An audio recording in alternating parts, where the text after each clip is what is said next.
আজকে জগন্নাথ এক্সপ্রেসটা যে রিশিডিউল হয়েছে সেটা কিন্তু আমাদেরকে একবার ইনফর্মও করা হয়নি।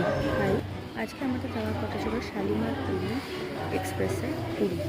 তো সেটা ছাড়ার কথা ছিল 6:55 সন্ধ্যেবেলা, কিন্তু সেটা রিশিডিউল হয় এবং সেটা ছাড়বে 22টা মানে রাত্রি 10টায়। সেই জন্য আমরা ফার্স্ট ক্লাস ওয়েটিং রুমে এসে এখন ওয়েট করছি।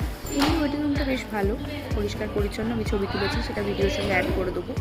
কিন্তু বাথরুমটা দেখলাম ভেতরে লাইট নেই, সেটা ছবিও তুলেছি, তো সেটা একটু খারাপ লাগলো। এমনি খুব ভালো, দুটো এসি চলছে 17-এ, এমনি ভালো। অনেক বড় ঘর আছে, দুটো ঘরেই অনেক বড় বড় সোফা আছে। আমার মেয়ে ডাকলো বলে ভুলিয়ে গেল। যাই হোক, তো ওয়েটিং রুমটা বেশ ভালো, কিন্তু আমাদের রাত্রি 10টা অবধি ওয়েট করতে হবে, এটাই যা। আমার মেয়ে আমার উঁকি মারছে দিক থেকে, সেটা খুবই ইরিটেটিং। এতক্ষণ টাইম, এখন সবে 6টা বাজে, এতক্ষণ টাইম প্রায় 4 আওয়ার্স আমাদেরকে এখানে থাকতে হবে। আমার মেয়ের শরীরটা খুব একটা ভালোও নেই, কিন্তু কিছু করার নেই, উপায় না পেয়ে এরকম থাকতে হচ্ছে। যাই হোক, তো দেখা যাক। আমাদের সেকেন্ড ক্লাসের মানে সেকেন্ড এসির আর কি, সেকেন্ড ক্লাস নয়, সেকেন্ড এসির টিকিট আছে জগন্নাথে।